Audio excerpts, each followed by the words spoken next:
This is DW News, and we are streaming live from Berlin. I'm Melissa Chan. The Israeli Air Force says it has begun an investigation into the apparent failure to intercept missiles that struck the cities of Arad and Dimona overnight, injuring more than 100 people, some seriously. The targets struck are near Israel's main nuclear research center. Iran says the strikes were retaliation for the U.S. attack a day earlier on its Natanz nuclear facility. I want to pull up a social media clip. It's very short, but it appears to show the moment in which this video, yes. And there you go, and very dramatic images there. And I also want to play a soundbite from Prime Minister Benjamin Netanyahu in response to what has happened in Israel. We're here in Arad. A miracle happened here, but it was one that should not have been needed. The miracle is that no one was killed. The mayor tells me that the alarm went off at 1 minute before 10. The missile struck at 9 minutes past 10. That means people had 10 minutes to take shelter. Unfortunately, not everyone did. We're very glad to have Emily Gordine, our DW Jerusalem correspondent, joining us with the latest. Emily, first question is, what is the Israeli government saying about these attacks? Well, Prime Minister Netanyahu certainly says that these attacks are evidence that the Iranian regime is a threat not just to Israel, but to the whole world, essentially. He has made reference not just to this attack in Arad and Dimona, but also in reference to the attacks on Jerusalem that we saw in the last few days, where the walls of the old city were also hit by shrapnel of an intercepted missile, to show that essentially nothing is holy to the Iranian regime. So very strong language there, leaving out, though, that these are the two cities that were hit are obviously in close range to the Dimona nuclear facilities in Israel. But ultimately, of course, this is, when you look at the footage, over 100 people injured. This is something that will unsettle Israelis. And at the moment, what we're seeing is that Donald Trump, the US president, is trying to get other countries to support the opening of the Straits of Hormuz, to force the Iranians back there. And there's so far been a very slow response from the international community to give their support to a possible maritime mission there. And I think what the Israeli government here is trying to do is to show that right now it's hitting us, but you could be next. In a sort of attempt, I think, to encourage other leaders to join this operation against Iran. Now, there are different levels of civilian protection from air attacks in Israel. Do you know what the situation is in Arad and Dimona, or is that something that everyone is asking right now? Well, why this missile was not intercepted, I think that is something that everyone at the moment is asking themselves. Usually the alarms go off and give people a warning. We just heard from Prime Minister Netanyahu himself that people did have 10 minutes to go and seek shelter, and that unfortunately some people didn't. But many houses in Israel have shelters. There are also many public shelters in a lot of Israeli cities and in villages, less so in Arab Israeli cities and villages. And usually my experience has been in Jerusalem, but also in Tel Aviv, that the majority of people do, as soon as the alerts come into your phone, it's a very loud alert, and then you eventually hear the sirens across the city, that people do seek shelter. I want to pull up a comment from the Israeli military spokesman, Lieutenant Colonel Nadav Shossani. This is what he said today. I'm going to quote this, and hopefully, yes, there it is. Quote, Iran has fired over 400 ballistic missiles. We have had great inception rates. We have approximately a 92% successful interception rate. I mean, that does provide a little bit of context. And I guess my question is, what is your reaction to those comments, and how much of a shock is it then that there are these direct hits that have happened? Well, I mean, Israelis, of course, the scenes of this missile striking Arad and also Dimona will cause shockwaves across Israel. People are shocked at these scenes because it is scary. That does not change the fact that many Israelis do support this military operation in Iran. They see Iran as the biggest existential threat to Israel. They see it as the source of instability across the region, and they see it also as the source of fundamentalism, a fundamentalist streak in Islam. And many wish this regime did not exist any longer. And I think, and if you look at the numbers over the past few weeks, that has not changed. There is a risk that the Israelis are prepared to take. They are also aware that it will come at a cost. And we see in the polls that the support for this operation hasn't gone away. It has stayed pretty consistent among Jewish Israelis. 2/3 of the Arab Israelis don't support this operation. But what you can say and what you can see is that Jewish Israelis, the intensity of which they believe that all of these goals that have been set out by the Israeli government will be achieved. So, for example, when you look at, the Israeli government, or Netanyahu himself has made it very clear that a preferable outcome of this would be the fall of the Iranian regime so that civil society in Iran can take over. When you look at the polls, you have seen a drop in those who believe that this is possible. So I think Israelis are also adjusting their expectations. And I think what I'm hearing specifically from Israelis is that they support this operation, but they want to see a plan afterwards. And I think that is the crux here. The crux is, sorry, yes, please. No. Finish your quick thought, Emily. But I want to actually put you on standby and go to Marina Miron next. So, but do finish that final thought you had, and then stay with us, Emily. But what?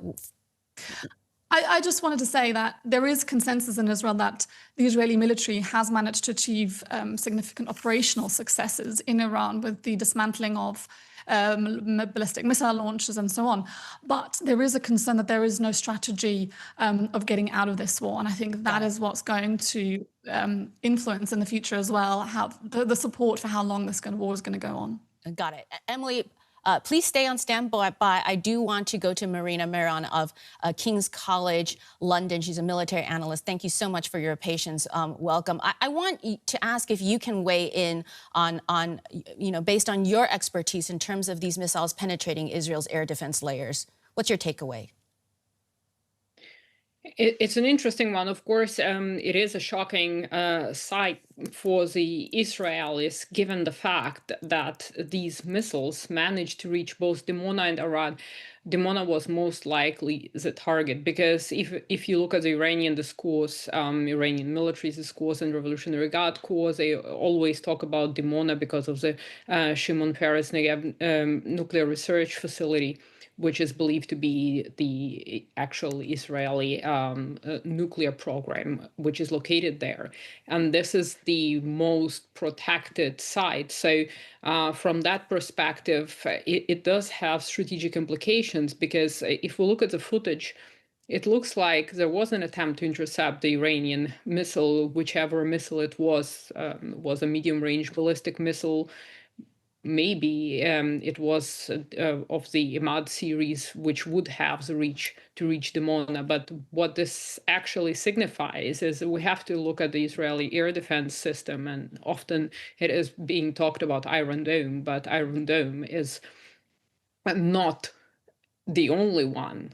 First, you have Arrow 2 and Arrow 3 and David Sling before Iron Dome would get engaged. Iron Dome is a short-range air defense system. So in essence, what this is showing is that all layers of Israeli air defenses have been penetrated. And we don't know whether the nuclear research center was the actual target, or whether Iran was just testing how well these locations are protected so that it could land a strike in the vicinity of the nuclear research facility, meaning that this exposes vulnerability on the one hand. On the other hand, the question is, what if Iran were to launch a barrage of missiles? Because at least from the limited information that we have about this and from the footage, it doesn't look like there was a barrage of missiles attacking Dimona and Arad. And yet Prime Minister Netanyahu said on Thursday, I believe, quote, Iran is being decimated. And yet we are talking today about these hits. So what do you make of his political statement with respect to Iran's demonstrated operational capability? I know you talked a little bit about that, but in that context of that political statement. Who is this political statement aimed at is the first question. Of course, you are not going as a politician to admit that your adversary still has serious capabilities left.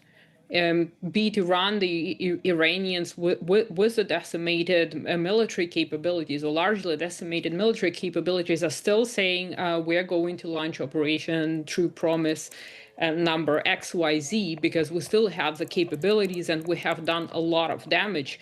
A lot of AI-generated content is being used in order to promote a specific message. So no side will certainly admit that they have been weakened to an extent through this military or through this war that is, let's call it war, that is going on between Israel and Iran and the United States, right? So are there statistics, are there credible, independently verifiable statistics of interception rates?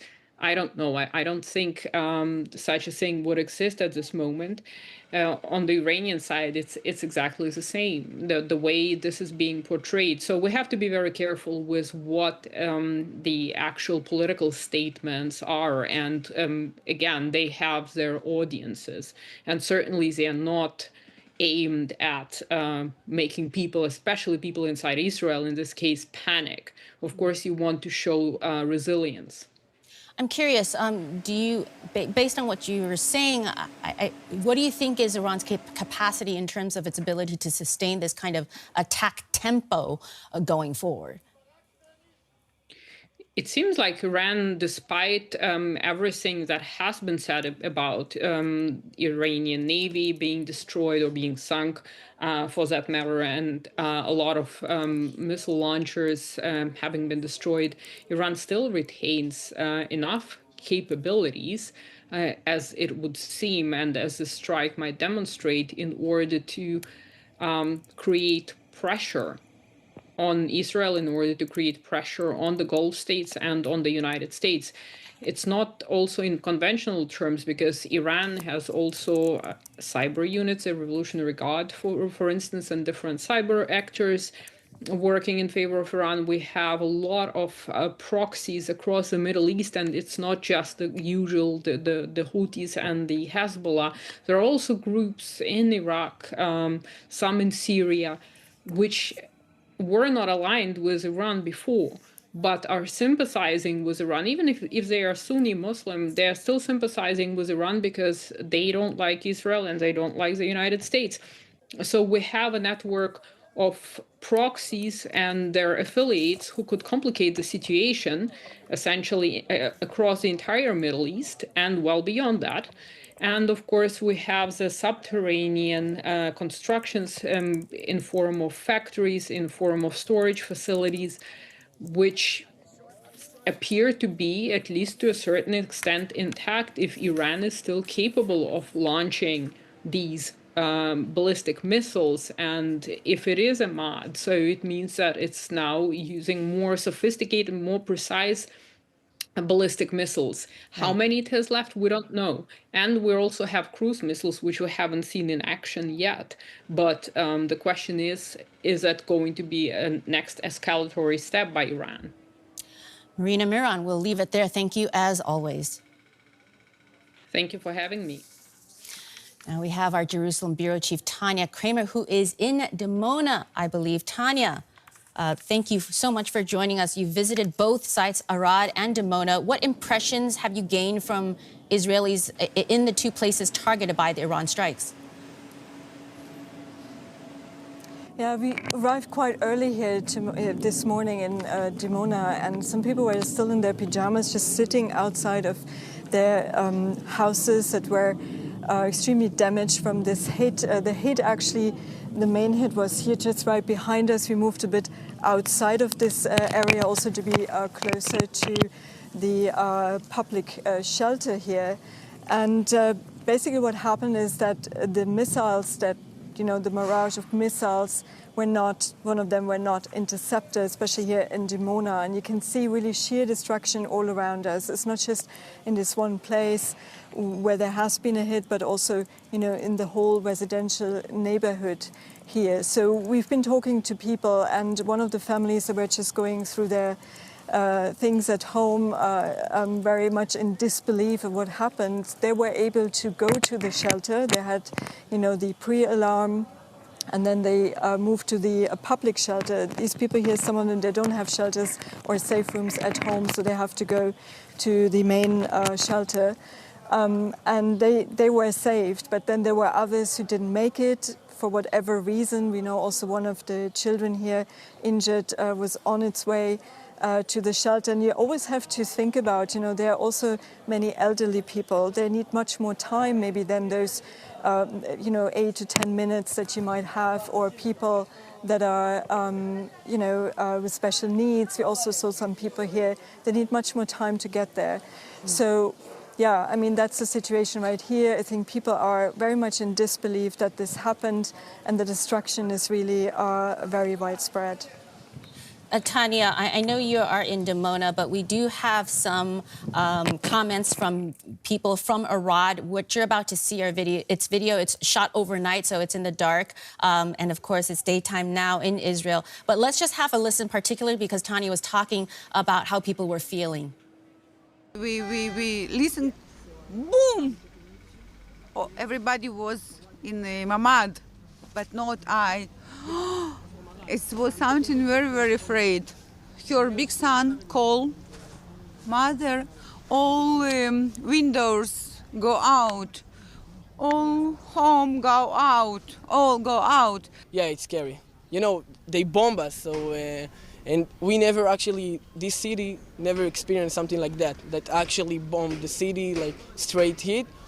So yeah, it feels like we're in the situation, we are on this hotspot, so it is scary. Tania, people apparently genuinely sounding very shocked. I want to ask you about that. Are people shocked? To what extent are they shocked that the missiles evaded Israel's air defenses? Well, we've seen missiles evading or not being intercepted before, but now, if it's so close to where you are, where you live, then obviously, this is, you are shocked. And basically, we are seeing this also when we're in Jerusalem. We have, sometimes these, you have a pre-alert, and if you're not near a shelter, for example, you don't know where you're going. So obviously, people are very much on edge. It's very unpredictable. You never quite know when those missile alerts come, when the missiles are being launched. And I've been speaking to people here, said, it's week 4 almost now of this war, so how long can you take this? And they said, this is, they're shocked, they lost, their homes basically, or it's partially destroyed.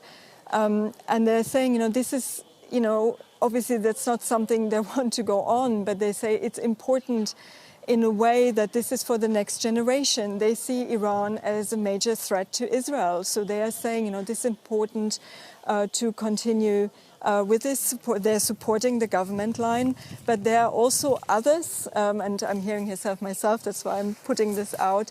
But there are also others that are also saying, we need to know what will come out of all of this. What is the, what are the goals of this war, and when is this going to finish? And so far, the politicians, and we also saw Prime Minister Benjamin Netanyahu coming here, he has not really given an answer to this. And we did run the comments from Prime Minister Benjamin Netanyahu earlier. I want to take this opportunity to, because, Tania, what you're describing is a sense of, citizens supporting what they feel must continue, and there's a sense of defiance. And in terms of political leadership, here's a soundbite from Israel's National Security Minister, Itamar Ben-Gvir. And he is, as a reminder, a member of the far right, considered quite extreme in Israel. But let's have a listen. And Tania, I want you to provide a little bit more of a context in terms of what he has said. I came to strengthen, embrace them, support them, and win. We must win. We have here a historic battle against the devil, this devil's head which we must defeat. We don't stop. We continue, continue, continue until victory. Tania, I don't know what, what are your initial thoughts just hearing him say that? Well, I mean, the Minister for National Security is basically known for his very populist approach. He's from the far right. This is the way he speaks. And I mean, we hear this also from other ministers in the government that basically, you know, they're calling on Israelis to be steadfast, to be resilient, that this is a battle for generations, that this is, you know, going down history. So we know this, especially from him calling for this. But we also heard earlier from the Israeli Prime Minister Benjamin Netanyahu, who was here in Dimona as well. He also called on people basically, you know, to go to the shelter, to adhere to the home front command. But when he was asked when this will all end, he didn't really give an answer. Basically, what the Israeli government has said so far is that this will go on as long as needed. Tania, Krämer in Dimona, thank you very much and stay safe.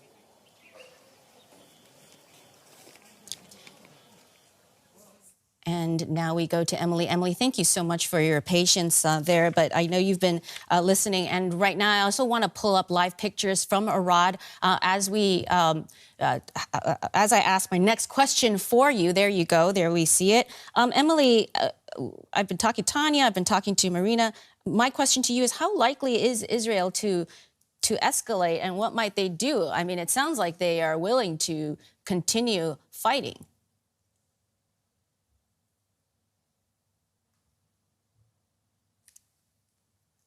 Said that Israeli attacks on Iran would increase significantly. We also know that the US president gave Iran a 48-hour ultimatum, and unless they would open the Strait of Hormuz, the Americans would start going after the Iranian power grid.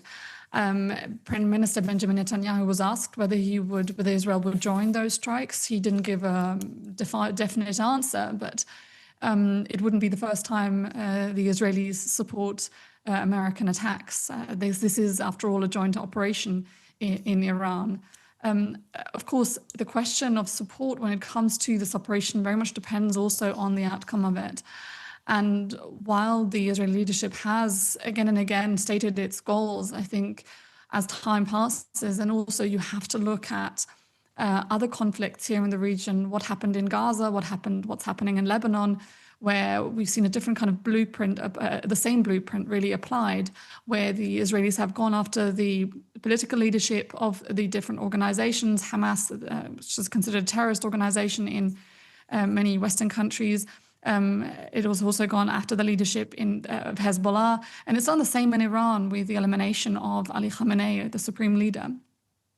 But again, what we're seeing in Gaza specifically, even though the political leadership was eliminated, was killed, Hamas is reportedly gaining control again over Gaza. And the question is whether the same thing will happen in Lebanon. It is, of course, a different kind of, this is a different kind of context. But one thing that military analysts in Israel have been quite concerned about is that while there is support for these various operations, there is general concern about the strategic aspect of this. And I think you can also see this in the way that Israelis look at this conflict, in the sense that I think as an Israeli, you can support these different military operations, but you can also be very distrustful of the person who's leading them. And in that case, that is Prime Minister Benjamin Netanyahu. And he has managed to gain some support since it dropped before October 7th, but it's been very slow. And the coalition that he leads as such would not be able to be in power again if there were elections today. And we must not forget that this is an election year for Israel this year. Emily, Gordine, thank you very much. We're going to leave you there, unless you have any additional final thoughts, but very grateful for everything that you've done from across the region over the past few weeks. Thank you. And that is all for this live stream and this update on the conflict in the Middle East. As always, go on our YouTube or TikTok at DW News, and you can check out what the next live stream is going to be on and when it will take place. Thanks again for joining us. I'm Melissa Chan. Have a good day.